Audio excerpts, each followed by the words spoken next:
그리고 샌드라 슈나이더 수녀님이 했던 얘기 중에 조금 저희에 도움이 될 만한 거 짧게 제가 할 거예요. 그래서 요거는 내가 30분 타이머를 맞춰놨어. 그래서 그거 딱 끝나면 그냥 끝이야. 설명 못해도 그냥 끝. 다른 게 있어가지고, 할 게 있어가지고. 이 수도 생활의 본질적인 의미를 질문하도록 요 강의를 하신 거예요.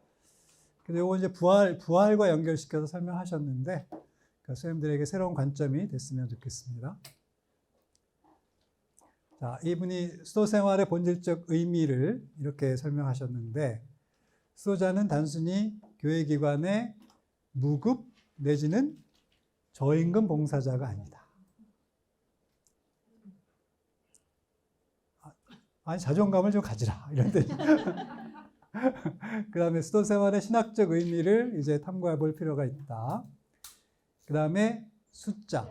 이건 성도자 숫자, 우리 회원 숫자, 우리가 가진 재산, 또는 우리가 갖는 제도로서의 이 수도의 기관을 이런 영향을 넘어서는, 소위 말하면 양적인 것을 훨씬 넘어서는 질적인 의미들을, 수도 생활의 의미를 발견해야 한다라고 하는 뜻이고요.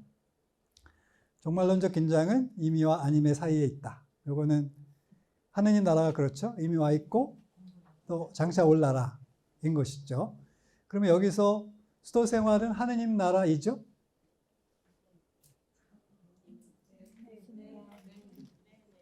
대답이 신통치 않으면 의심합니다, 저는.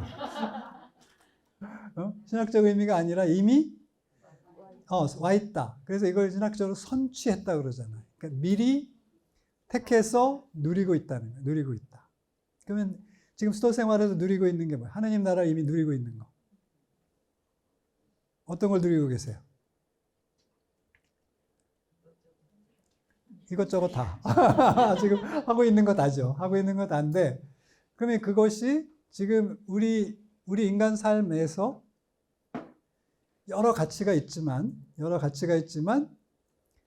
그대로 했을 때 마지막 순간에 제일 후회가 없는 삶은 여기 다 모아놨어. 그럼 선취하고 있는 거지.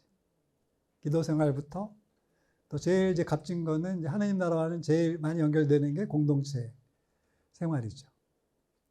공동체 생활이 하나님 나라예요. 왜 공감이 안 되시죠? 힘드시죠? 자, 그럼 하나님 나라 가면 쉬우실 것 같아요? 자, 우리가 공동체 생활은 어려운 거야. 본래 어려운 거예요. 그런데 이 카톨릭 수도 생활은 공동체를 포기하지 않고 있죠. 절대 포기할 생각이 없고, 그 다음에 이걸 본질이라고 했어. 수도 생활의 본질. 그러니까 이 수도에서 공동체라고 한 때려야 뗄 수 없는 관계에 있다. 근데 살려다 보니까 힘들다 이거 아니에요, 그죠? 왜 힘들어요? 그럼 말로 해야 알아? 뭐 힘든 게 한두 가지야. 여러 가지가 힘들지. 자, 그런데 가만히 생각해 보셔요. 제가 알던 수녀님들 가운데 퇴하시고 그냥 지금 밖에서 사시는 분들을 제가 많이 알고 있습니다. 근데 그분들이 나가실 때 뭐라고 하셨냐면, 이게 수도 생활이 이게 개혁이 안 돼서 내가 뜻하는 대로 이렇게 살지 않아서 자기는 실망해서 나간다. 그러면 실망해서 나간 사람은 나갈 때 나가서 어떻게 살아야 돼요? 그럼 내가 거기서 불만을 느꼈던 것을 여기 나와서 살아야지. 더 열심히 살아야 되는데 내가 그렇게 산 사람을 본 적이 없어. 그래서 생각해봐. 왜 그렇게 됐지? 라고 생각해 보니까 이분들이 공동체가 갖고 있는 그 기능을 부분밖에 이해를 못한 거예요. 내가 공동체 생활하면서 이렇게 지금 수행들이 그 때 맞춰서 기도하고 때 맞춰서 일어나고 때 맞춰서 드시고 때 맞춰서 일하는 것이 나가면 잘 될 거라고 생각했는데 나가면 안 돼. 이 일이. 그러면 공동체가 이게 가능했던 게 뭐 때문에 가능한 거예요? 눈치, 감시. 자, 타인의 눈. 타인의 눈 때문에 지키는 게 많잖아요. 그러면 공동체가 힘들지만 그 힘든 것 때문에 내가 지키는 게 있어. 나 혼자선 도저히 할 수 없는 일들을 해내. 사실 그 일과대로, 수도 생활의 일과대로 산다는 게 보통 어려운 일이 아니에요. 근데 그걸 가능하게 한 힘이 공동체 때문에 가능한 거예요. 격려하는 힘도 있지만 나를 째려보는 눈 때문에도 하는 거고, 그 다음에 나를 미워하는 그 수녀님이 자극이 되는 거야. 개인적으로 힘들지만 그렇기 때문에 내가 주의를 기울이고 그래도 마음을 다잡고 할 수 있는 거는 그런 선생님들이 있기 때문인 거예요. 그러니까 공동체가 그런 힘을 가지고 있어요. 그러면 우리가 주로 안 되는 측면, 갈등과 관련된 측면 때문에 공동체가 어렵다고 하는데, 이렇게 플러스 마이너스 제로 이렇게 해본다면 수지타산을 내보면 플러스가 훨씬 많아요. 그죠? 근데 그 가치를 이렇게 인정하지 않으려고 해. 항상 마이너스만 하려고 하지, 이게 플러스가 되는 측면들을 잘 생각 안 하신다는 거예요. 그래서 이미 공동체는 어떤 측면에서 그 하나님의 나라의 측면을 갖고 있다는 거예요. 힘든 건 맞지만 수녀님이 그 하나님 나라에 가기 위해서 필요한 노력들을 할 때 과연 공동체가 없이 수녀님의 자력에 의해서 스스로의 자기 의지에 따라서 이걸 할 수 있는가? 할 수 없어요. 앞에서 그 대단한 수녀님들 많이 있었거든요. 그렇게 하는 사람 없어. 그리고 내가 너무 실망스러워. 아니 저렇게 하려고 그만뒀어? 근데 저는 이해가 되는 거예요. 아, 이 공동체가 하는 기능이 이렇게 놀라운 거라는 거예요. 그걸 가능하게 해요. 자, 그럼 선생님이 간단하게 비교할 수 있죠? 휴가 가시면 일과대로 사시죠? 돼요, 안 돼요? 아, 휴가만 나가서 그러는데. 그럼 모든 사람이 안 할 때 나 혼자 어떻게 하게 그걸 할 수 있냐고. 수생활을 그만두면. 못 하는 거예요. 그러니까 그런 의미야. 그러니까 이미 우리는 선취하고 있고 누리고 있는데, 선취하고 누리고 있는 것에 대한 가치를 부여한다, 안 한다? 잘 부여 안 하는 거예요. 당연한 거니까. 그래서 이 당연한 것 때문에 뭐가 돼? 나태해져요. 권태가 왔어요. 그래서 이 권태기에 빠지지 않고 이걸 잘 누릴 수 있으면 선생님들이 지금과는 굉장히 다른 삶을 살 수 있다 라고 하시는 거예요, 이분이. 새로운 거 뭘 할 필요 없어요. 새로운 걸 안 해도 기존에 하던 걸 잘하면 되는데 지금 기존에 하던 걸 잘 못하신다 이거 아니야. 그러니까 기존에 하던 걸 잘하자. 특별한 거 하라는 거 아니다. 기존에 하던 걸 잘하자. 의미를 알고 하자. 그러니까 그런 뜻입니다. 그래서 이미 누리고 있고, 그래서 육체의 부활과 육체적 부활, 요거 이제 조금 이따 설명하실 거예요. 그래서 부활은, 예를 들면 여기서 부활은 어떤 것을 비유적인 것이냐면, 저희들이 수도 생활의 미래, 이렇게 했을 때 기대하는 모습이 우리가 한창 때의 모습을 재현하는 것은 아니다. 우리가 소생하는 거, 그렇게 다시 소생을 해서, 우리 한창 리즈 시절, 뭐가 잘 되던 시절, 회원들이 많고 모든 게 잘 굴러가던 그 시절을 재현하고자 하는 게 아니라 새로운 삶의 형태로 나아가야 되는 단계 또는 그런 삶을 살아야 되는 단계로 봐야 한다라고 얘기를 하신 거예요. 자, 그래서 그리스도의 고유한 중심은 부활이다. 그리스도의 고유성은 육체적 부활을 강조한 측면에 있고, 이건 교리야, 교리. 그다음에 예수님은 단순히 영적으로 부활한 것이 아니라 육체적으로 부활하셨다. 그러면 이 부활이 그리스도의 두 가지를 증거했는데, 하나는 자유롭게 받아들인 순교. 이 부활의 증인들이 어떻게 했어요? 순교했다는 거예요. 그럼 이렇게 자유롭게 받아들인 순교에서 증명이 된다, 이 말씀하신 거고, 그 다음에 그때 이 처음에 첫 수도자들은 평생 독신을 사용하고 자기를 포기했다. 그러니까 예수의 부활이라고 하는 것을 체험할 때 우리는 이런 선택을 할 수 있다는 뜻이다. 그러니까 부활신앙을 갖고 부활신앙이 육화됐을 때 우리는 이런 선택을 할 수 있다는 거예요. 선생님들 처음에 이렇게 하셨잖아요. 그 초심으로 돌아가야 되죠? 초심이 돼요, 안 돼요? 초심으로 돌아갈 수 있어요, 없어요? 없어요. 그럼 초심으로 돌아갈 수 없을 때 할 수 있는 게 있는데 뭐예요? 새로운 결심. 그게 초심이야. 그래서 초심은 절대 못 돌아가요. 그럼 할 수 있는 건 뭐예요? 새로운 결심을 하면 돼요. 앞으로 이렇게 살아야지. 그래서 그거를 이제 불교에서는 발심이라고 해요, 발심. 초발심 자격문 이런 게 있거든.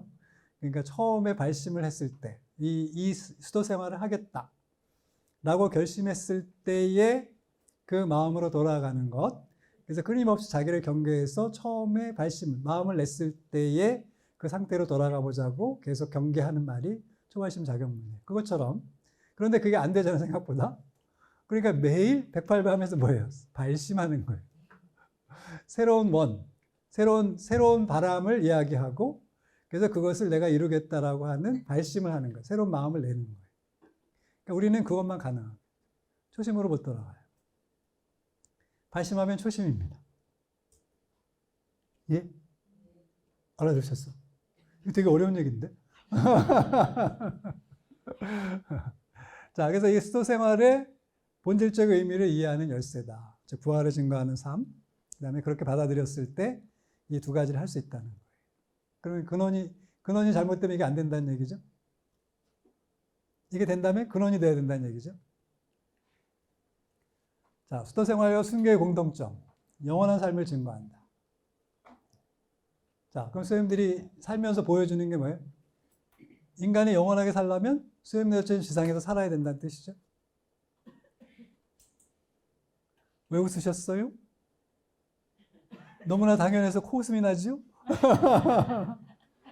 자, 지금 내가 영원한 삶을 증거하고 있는 거예요. 그러니까 선생님 내가 왜 웃으셨냐면 우리가 사는 게 이게 진짜?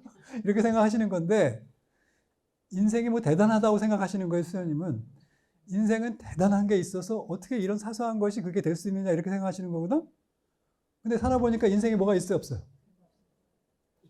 그럼 이거 대단한 거 아니에요? 그러니까 인생이 별게 아닌데 우리가 이렇게 대단한 걸 하고 있는 거예요. 그걸 이제 아셔야 돼.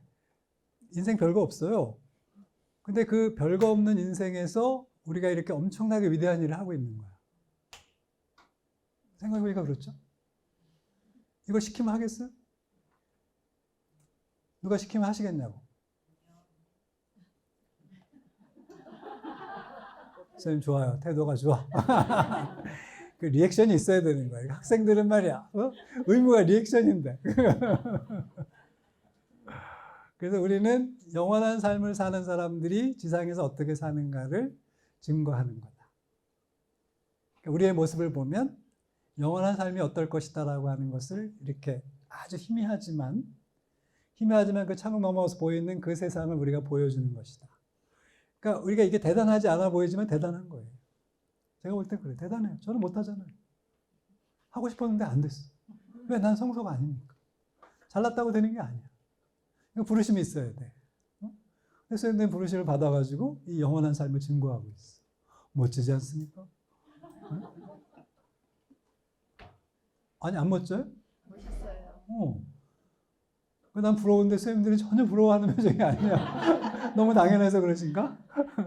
자, 순교의 증거. 육체의 파괴를 통해 현재의 믿음의 궁극성과 부활에서 죽음을 초월을 증거했다. 그러니까 죽음으로써 자기가 체험한 부활과 그 신앙의 진리를 이렇게 증거했다는 거예요. 그럼 선생님도 엄밀하게 말하면 매일매일이 순교의 삶이죠. 그죠? 욕구와 싸워야 하고 세상과 싸워야 하고 또 공동체 안에서 또 영과 어려움들이 싸우는데 그런 녹색 순교를 계속 하고 있는 거예요. 그것을 통해서 공동체를 통해서 우리가 계속 닦여지고 좋아지죠. 그래서 좋은 사람이 됐죠? 되고 있어요. 되고 있어요. 그래서 제가 선생님들한테 좋은 방법을 알려드려요. 제가 이 많은 분들한테 그러거든요. 저는 좋은 사람인데 편한 사람은 아니야. 좋은 사람인 건 맞는데 편한 사람은 아니야 라고 얘기해요. 그때 쫙 맞대. 착하긴 한데 뭘 하기가 좀 까다로워. 그래서 불편하다는 거야. 왜 이렇게 편하려면 술도 먹고 담배도 피고 막 이렇게 막 망가지고 그래야 되는데 제가 안 망가져요. 잘. 그러니까 좋대. 너는 좋은 사람인 건 맞는데 안 편해. 그러니까 놀 때는 안 불러. 뭐 공부하고 뭐 할 때는 좋다는 거야. 뭐 같이 하고 있으면 좋은데 술 먹고 놀 때는 전혀 도움이 안 되니까 안 불러. 그래서 이게 좋은 사람인데 뭐 한 사람? 편하지 않은 사람. 그럼 우리 수행들 다 마찬가지죠? 우리 공동체에서 좋은데 편안하지 않은 사람이죠? 아마도. 근데 그게 정상이야. 너무 좋으면 안 돼. 응? 그죠? 그러니까 우리가 선이 있어, 선이. 딱 선을 지켜야 되는 거야. 그럼 선을 지키면 약간 냉랭하지. 그죠? 모든 게 다 좋으면 냉랭하지 않은데, 이게 지금 원래 회원대로 살려면 좀 냉랭해야 돼. 찬바람도 가끔 불어. 그러니까 편한 건 아니잖아. 그리고 마냥 내가 좋다고 해서 수도 생활을 다 잘하게 되는 건 아니야. 불편한 것도 있어야지. 그 힘들게 하는 것도 있어야지. 그죠? 저는 그렇게 보는데. 그래서 다 좋은 사람보다는 좋은데 편하지 않은 사람. 1단계. 1단계가 그러면 좋겠다. 그리고 독신의 증거.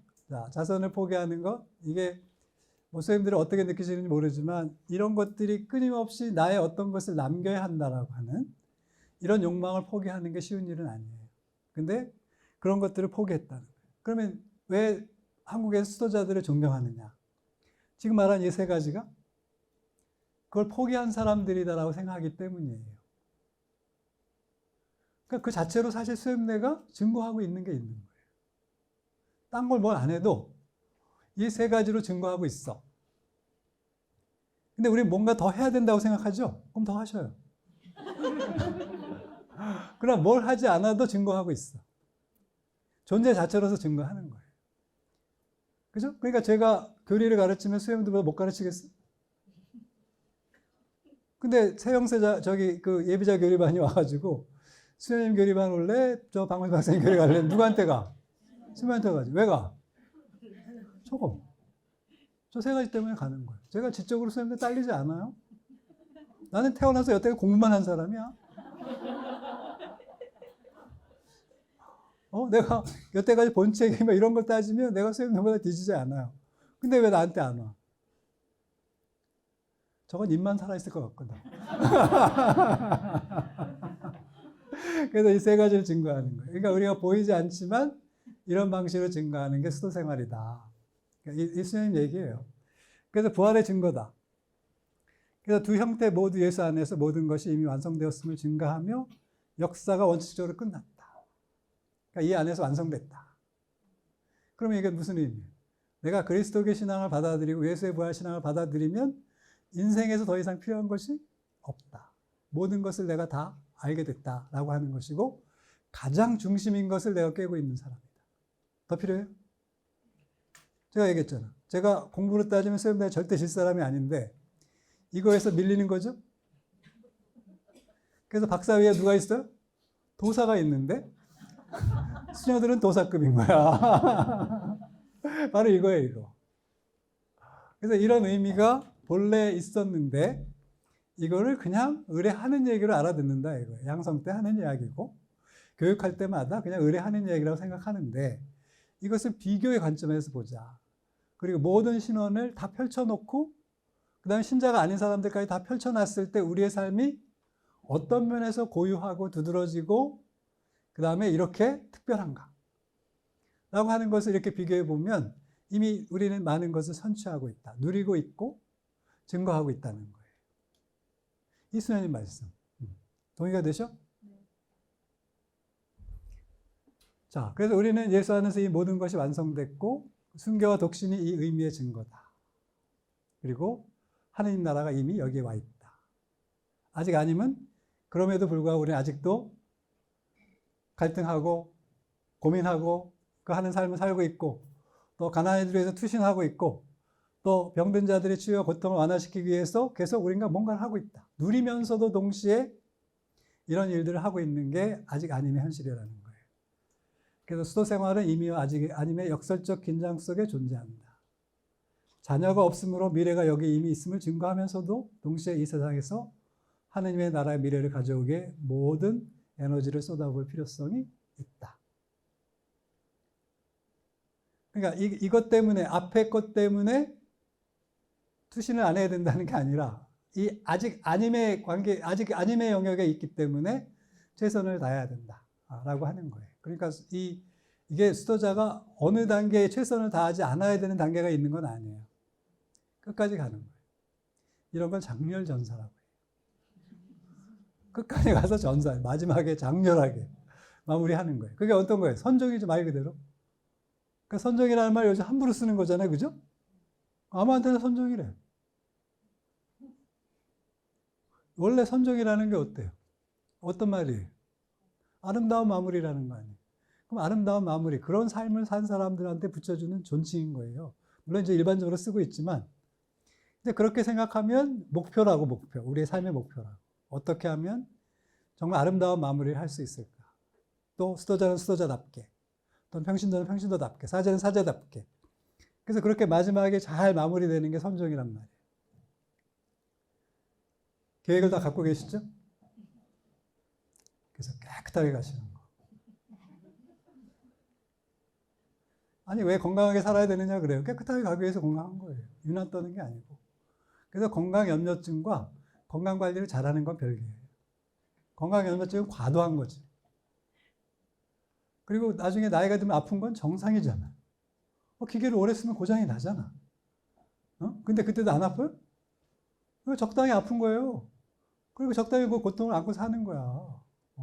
근데 그것이 없기를 바라고 계속 병원에 쇼핑하고 다니고. 병원 쇼핑 뭐예요? 한 군데 가면 되는데 여러 군데 다니니까 병원 쇼핑이야. 그럼 국가 재정에서 축내는 거예요. 자, 그럼 이 이중적증의 육체의 역할, 순교와 독신 모두 직접 인식할 수 없는 것을 증거하는 것이다. 하느님의 영원한 생명이 인간 역사에 육화됐다. 누구를 통해서? 수도자를 통해서 육화되는 거예요. 우리가 스님 내가 대단한 역할을 하시는 분들이네요. 이렇게 보니까. 내가 이걸 번역하고 막 옮길 때는 이런 의미인가 그랬는데 막 하면 할수록 이게 대단한 삶이네. 부럽네. 저 수녀되고 싶어요. 그래서 영원한 생명과 영원성의 생명의 차이. 이걸 어떻게, 이거 나중에 뒤에 구별해 놓은 게 있어요. 또 양적 차이가 아닌 질적 차이. 시간의 무한한 연장이 아닌 죽음에 종속되지 않는 삶. 그러니까 이게 우리가 끝은 맞는데 죽음에 종속되지 않는다. 죽음을 두려워하지 않고 오히려 죽음을 넘어서는 것을 마지막에 보여주는 삶. 이걸 얘기하는 것이고요. 근데 하느님의 영원한 본성을 인간이 사는 것이다. 누가? 수도자를 통해서 수도자들이. 그래서 이런 육체의 부활이라고 하는 게 그런 의미를 갖고 있는 것이다라고 얘기했고, 자, 부활은 객관적 사실로서의 부활이 있고, 부활한 예수는 물리적 공간을 차지하지 않았고 다른 장소에 있기 위해서 시간이 필요하지 않았어요. 동시에 여러 곳에 나타나. 그러니까 육체적이란 물리적이 아니라 실제적임을 의미해요. 실제로 존재하는 것을 의미하는 거고, 계시된 것은 육체의 부활이 아니고 시신의 소생이 아니라 영광스럽게 부활한 주님의 실제적인 육체성, 사람의 몸이었다는 거예요. 그럼 육체의 부활과 육체적 부활은 어떻게 다르냐? 자, 육체의 부활은 시신이 소생하는 것이다. 정말로 죽었던 사람이 다시 원래 육체로 돌아오는 것이고. 그러나 성경은 이런 주장을 하지 않았다. 부활한 예수는 소생한 시체가 아니다. 뭐였나? 인간이며 다른 어떤 의미에서 육체적이고, 그러나 이 육체는 물리적이지 않고 실제적이지만 물리적이지 않은 이런 존재 방식이었다. 이것은 오늘날 우리 수도 생활의 미래에 대한 우리의 중요한 통찰을 제공한다. 수도 생활은 육체적 실제지만 육체성은 변화할 수 있다. 되게 멋진 말인 것 같은데 와닿기는 하시나요? 수도 생활을 안 하니까 이게 안 와닿아. 그래서 지금 수도 생활은 많은 것을 물리적으로 쇠퇴하고 있고, 그 제도적 몸은 이미 죽었거나 겨우 생명을 유지하는 중이다. 연명하는 중이고, 그러나 이때 그 죽음을 부정하는 것, 이렇게 쇠퇴해 가고 하는 것들을 부정하는 것이 성공적인 생산적인 노력이 아니다. 질문은 우리가 이 수도 생활을 소생시킬 수 있는가? 그러나 이거는 시체를 소생시키는 것이 아니다. 옛날에 영화로운 과거로 돌아가는 게 아니고 모든 피조물은 유한하다. 유한하다라고 하는 건 끝이 있다는 거예요. 그러니까 이것도 하나 인간의 제도라는 거예요. 수도 생활도. 그러니까 인간 생활의 하나의 제도로서의 수도 생활은 수명이 있다. 그러니까 이렇게 해서 그 수명이 다 돼서 가는 것들은 우리가 이것에 대해서 실패하거나 또는 이걸 비관적으로 바라볼 필요가 없다는 거예요. 그냥 이것도 자연스러운 것이다. 자연스러운 현상 중에 하나로 받아들이라는 뜻입니다. 그래서 수도 생활은 진정한 의미는 부활의 생명을 증거하는 것이고 하나님의 절대성을 증거하고 역사적 형태는 변화되는 것이다. 역사적 형태라고 하는 건 수도 생활은 역사 안에 있고 우리 몸도 역사 안에 있어요. 그럼 역사 안에 있는 것은 늘 변한다는 게 본질이죠. 그죠? 그러니까 변화하니까 우리도 뭘 해야 돼? 적응을 해야 되는 거지. 그럼 적응을 할 때 제2차 바티칸 공의회 통찰은 적응을 할 때 어떻게 하라고 했어요? 본질을 잃지 않으면서 적응하라는 거예요. 될 일입니까? 아니 이게 될 일이냐고. 안 될 일은 아닌데 매우 어렵다. 자, 예수님처럼 사는 게 불가능해요? 살 수는 있다. 그러나 아무나 못한다. 그러니까 이 말씀이 불가능한 것은 아닌데 매우 어렵다. 그러니까 중요한 건 불가능하지 않다는 거예요. 그럼 우리는 어디까지 가는 거예요? 불가능하지니까 불가능하지는 않으니까 최대한 가보자. 그 중간으로 넘어가야지. 그 60점은 맞아야지. 그래서 중간으로 넘어갈 수 있다는 거예요. 그래서 그렇게 노력하는 거예요. 그러니까 우리의 최선은 그거다.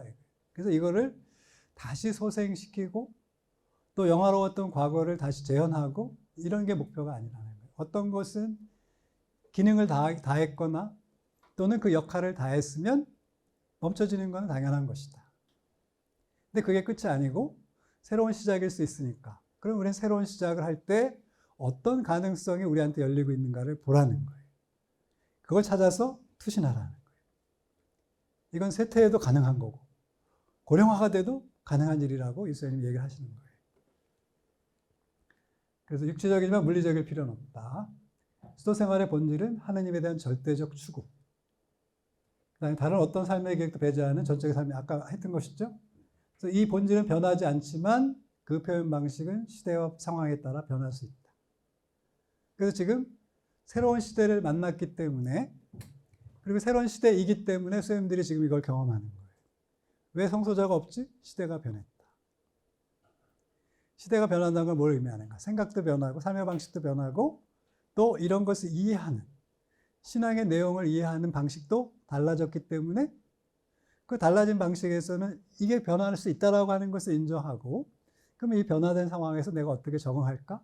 또 여기에 본질을 잊지 않고 어떻게 적응을 할까? 이것을 고민하는 게 정답이라는 거예요. 그래서 이 제2차 바티칸 공의회 수도생활 교령은 그걸 이야기하고 있어요. 근데 본질을 잃지 않고 성공적으로 적응한다는 거 대단히 어려운 일입니다. 그러니까 할 수 있는 데까지 하는 거예요. 지치지 않고 할 수 있는 데까지 하는 거예요. 그러면 뭘 알아야 돼요? 두 가지를 알아야 되죠. 본질이 뭐지? 지켜야 될 본질이 뭐지? 그 다음에 이 새로 내가 적응해야 될 상황이 어떤 것이지? 이 두 가지를 알아야 되죠. 그럼 이 후자는 시대의 징표를 연구해야 되는 거고 근데 시대의 징표를 선생님들이 연구하기 어렵잖아요. 오늘 갑자기 사회과학책을 본다고 되는 게 아니잖아. 그러니까 그런 거는 누구한테 맡기면 돼요? 저희 같은 사람한테 맡기면 돼. 일 삼아서 하는 사람이 있어. 밥 먹고 맨날 그거 하는 사람들한테 시키면 돼. 그래서 그걸 분석해 놓은 거 참고하시면 되는 거고. 선생님들은 본질이 뭐냐라고 하는 게 본질은 어디 있어요? 봉헌생활에 다 나와. 교환권고 봉헌생활에 다 나와. 거기에 8가지 본질, 수도생활의 본질. 그럼 그 8가지 포기할 수 없는 수도생활의 본질을 이 시대의 언어와 이 시대의 문법으로 어떻게 젊은이들과 코드를 맞춰서 그들에게 다가갈 것인가? 이제 그런 걸 고민하자는 거예요. 그리고 그게 성공적이지 않다 하더라도 우리는 즐겁게 산다. 이미 하나님 나라를 누린 사람들이니까 뭐 들어오건 안 들어오건 우리는 실패한 게 아니니까 여태까지 성공해왔고 그래서 이거 성공을 한 사람들이 이걸 누리면서 행복하게 살아가는 것이 하나님 나라를 증거하는 거예요. 이분 뜻이.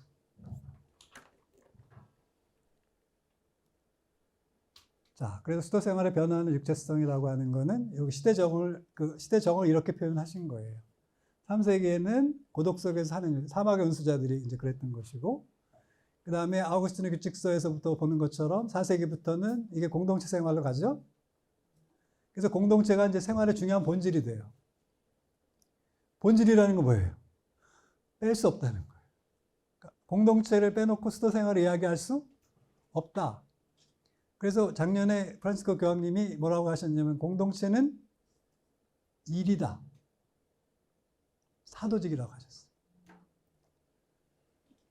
왜 그렇게 표현하셨을까요? 공동체가 왜 일일까요? 힘드니까. 기쁜 마음을 안 돼도 일을 하라는 거예요. 일로. 그래서 일로 하다 보면 어떻게 된다? 기쁠 때가 올 것이다.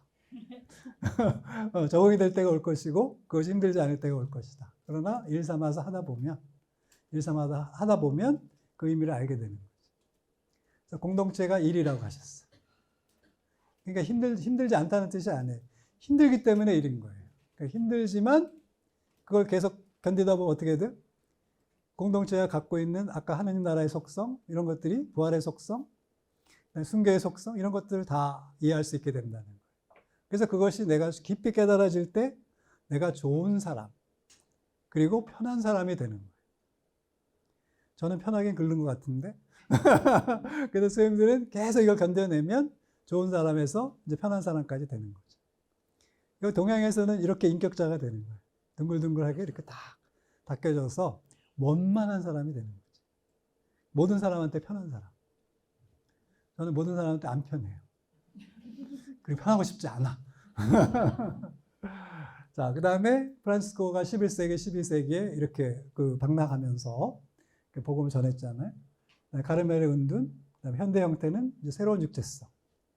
이렇게 그 시대마다 중요한 키워드가 있었고, 그 시대적 요청이 있었어요. 그러면 그 시대적 요청에 대한 수도생활 응답이었다는 거예요. 그럼 이제 이 새로운 육체성을 어떻게 띄워야 할까? 어떻게 바깥으로 보이는 남들이 확인할 수 있는 방식으로 이 시대에 맞는 수도 생활을 보여줄 수 있을까라고 하는 것이 새로운 육체성의 표현인 거예요. 그게 이제 우리한테 과제로 있는 거예요. 여기 누가 답을 갖고 있어요? 아무도 안 갖고 있죠. 공평하죠? 그럼 답을 찾으면 그 사람이 왕이야. 그래서 다 같이 찾는 거예요. 그 다 같이 찾고 다양한 시도를 해보는 거예요. 그게 이제 하나의 흐름이 되는 거죠. 그 흐름이 이 시대와 공명을 일으키면 성소가 일어나는 거고, 공명을 일으키지 못하면 그냥 사면에 가는 거예요. 그것도 아쉽지 않아요. 그래서 그러나 최선은 다해봐야 되지 않을까? 성소를 얻고 못 얻고를 떠나서 그래도 뭔가 이런 새로운 육체성을 띄기 위한 이런 노력들은 해야 되는 게 아닐까. 그러니까 이분이 이렇게 우리한테 권고하시는 거예요. 그 수도 생활의 역사 속에서 다양한 형태로 구현돼 왔었다. 그리고 각 시대와 상황에 맞게 변화해 왔다. 오늘날 우리는 이런 새로운 형태의 시대와 상황에 맞는 어떤 변화를 만들어낼 것인가. 이게 우리의 숙제다라고 얘기를 하신 거예요. 그래서 시신소생이 아닌 새로운 육체적 현존을 추구하고 과거 형태의 소생 또는 과거 형태를 그대로 반복하려고 하면 반드시 실패한다. 육체 없는 수도 생활도 비현실적이다. 그 다음에 예수의 실제 존재가 모델이다. 내용뿐 아니라 형태에서도 모델이 모범이 되어야 한다. 부활한 그리스도의 몸은 지상에 예수에게 없던 특징을 가지는데 그러나 동일한 인격체임을 의심하지 않는다. 그런 인격체임을 갖는 거예요. 자, 그럼 이게 이제 우리가 현존, 육체적 현존, 우리 예수님으로 따지면 어떻게 육화될 것이냐. 이 시대의 수도 생활이 그 전의 수도 생활 방식이 이 시대에도 유용한 방식으로 육화가 가능할까? 지금까지는 효과적이었고 그 결과를 보았고 열매를 맺어서 그래서 이제 완성 단계에 이르렀어요. 그래서 지금 완성된 거예요. 그래서 1차 사명을 완수했어요. 그래서 1차 사명을 완수했는데 지금 새로운 도전이 있는 거예요. 그런데 우리는 아직도 생명이 붙어 있어. 그리고 남아있는 시간이 많아. 그러면 이 새로운 시대의 이 요청을 두 번째 사명으로 받아들여서 어떤 방식으로 우리가 어떻게 수행해낼 수 있을까라고 하는 것이 지금 우리에게 도전 과제로 주어졌다는 거예요. 근데 이 도전 과제에 대해서 우리 여태까지는 비관적으로 바라보고 고령화가 됐고 육체적으로 못 움직이고 숫자가 적고 재정이 적고 이렇게 바라보는데 과연 그것만이 최선의 방법이겠느냐, 방향이겠느냐. 새로운 걸 찾을 수 있지 않을까? 그리고 그 시기가 이분은 여기는 안 나왔는데 그렇게 얘기를 하셨어요. 그 처음에 이 미국의 카톨릭 수도 생활에 들어왔을 때, 그리고 처음 100 몇 년 동안 수도자들이 살았던 것을 기억하라는 거예요. 그러니까 숫자가 적다고 일을 못하는 게 아니라는 거예요. 숫자가 적어도 옛날에 그 100명, 150명, 200, 500명이 안 됐을 때도 숫자는 적지만 거대한 일, 많은 양을 했다는 게 아니라 필요한 데서 필요한 역할을 하면서 증거를 했다는 거예요. 그리고 그것이 열매를 맺어서 18만 명까지 큰 거예요. 그죠? 그럼 우리가 양으로 승부를 하는 건 아니죠. 그러니까 수도 생활에 본질하게 충실한 사람들이 소수가 있어도 그게 그렇게 열매를 맺을 수 있다는 뜻인 거예요. 그러면 각자가 조금 더 책임감 있게 개인의 수도 생활에 좀 더 충실해야 된다라고 하는 의미로 알아들으면 미래가 있는 거지. 그리고 모두가 다 이래야 된다는 것도 아니에요. 그래서 정말 그렇게 살고 싶은 사람들이 그렇게 열심히 멋지게 살아주면 된다는 거예요. 그리고 우리에게 30에서 지금 한 60년 정도의 시간이 있으니까 이 정도면 충분히 증거하고도 남아요. 그리고 이거는 이 나이 들어서 못하는 게 아니야. 나이면 나이에 맞게 또 할 수 있어요. 안 그래요? 제가 이거는 이제 이수님 얘기 아니고 제 얘기, 제가 연구한 결과예요. 아마 선생님들 옛날에 제 얘기를 들으셨던 분도 있어요. 제가 이거는 노벨 화학상, 뭐 생물학상, 뭐 이런 것을 줘야 되는 상인데, 뭐 그런 연구야, 그런 연구인데, 선생님들의 얼굴 표정이 한국 경제에 미치는 영향, 뭐 이런 거, 이게 경제학상이기도 하고 뭐 이런 건데, 그래서 이렇게 주제 자체가 좀 황당하죠? 근데 이거를 내가 논리적으로 설명할 수 있다는 거야. 그 음어화 배우셨어? 아, 모르시지? 제가 그래서 이제 이걸 논리적으로 한번 설명할게요. 그러니까 왜 우리 각자 한 명 한 명의 역할이 얼마나 중요한가를 설명하는 거야. 그래서 이 한국 경제가 성장할 수 있느냐 아니냐는 내 표정에 달려있어. 자, 내가 기업을 운영하는 신자예요.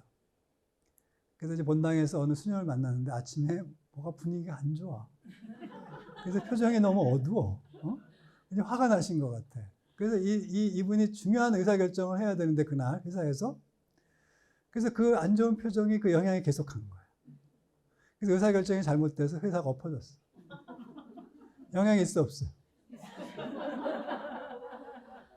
한국 경제에 영향이 있어 없어? 황당해? 아, 그런데 그 어느 분이 정말 이제는 이제 이거 안 되면 때려치고 그냥 죽어야 되겠다. 그러고 있는데 아침에 수녀님이 그냥 천사 같은 미소로 자기를 자꾸 이렇게 형제님 위해서 기도하고 있어요. 나는 너무 기분이 좋은 거야. 그래서 이분이 열심히 일해가지고 기업이 살아가지고 대기업이 됐어. 경제에 영향이 있어 없어요? 선생님들 막 웃으시네? 이게 세계적인 발명이 연구예요.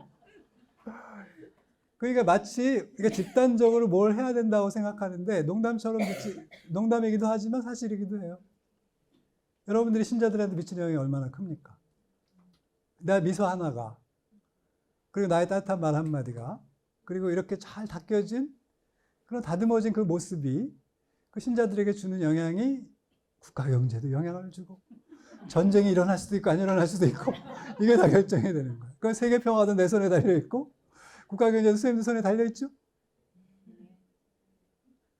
공감이 안 되셔? 웃자고 하는 얘기가 아니라 진짜로 그런 거예요. 그러니까 그게 나비 효과를 일으키는 거예요. 그 작은 영향이 그렇게 크게 영향을 주는 거예요. 그러니까 수도자가 한 세기를 책임지기도 하고 두 세기를 책임지기도 해. 수도자만 할 수 있는 일이에요. 대단한 일을 해서가 아니에요. 그냥 아름다운 미소로 그냥 잘 닦여진 그런 미소 하나로도 세계 국가 경제를 일으킬 수도 있고 이 세계 평화를 가져올 수도 있는 거예요. 이러면 개신교에서 아멘이라고 그래. 아멘 막 이런다. 그 목사님이 막 그러면 막 아멘 할렐루야 막 그래요. 이런 급이야 지금 내가 말씀드린 게. 그래서 요거는 거의 반복되는 이야기니까 그렇고. 그래서 지금 이분이 그 거의 60년 가까이, 그러니까 이분이 65년부터 기울었으니까 50년 동안 미국 수도회가 계속 이렇게 양적으로 줄고 고령화되고 재정적으로 어려워지고 통합되고 막 이런 과정들을 잘 지켜보면서도 그럼에도 불구하고 여기에 짓눌리지 않고 이것과 다른 각도에서 새로운 방향을 이렇게 찾으려고 시도했다는 면에서 그래 이런 방향을 제시했다는 면에서 굉장히 저는 높이 삽니다. 근데 지금 우리한테 필요한 태도가 아닌가 싶어요. 저는 그렇게 봅니다. 일단 제 강의를 여기서 마치겠습니다.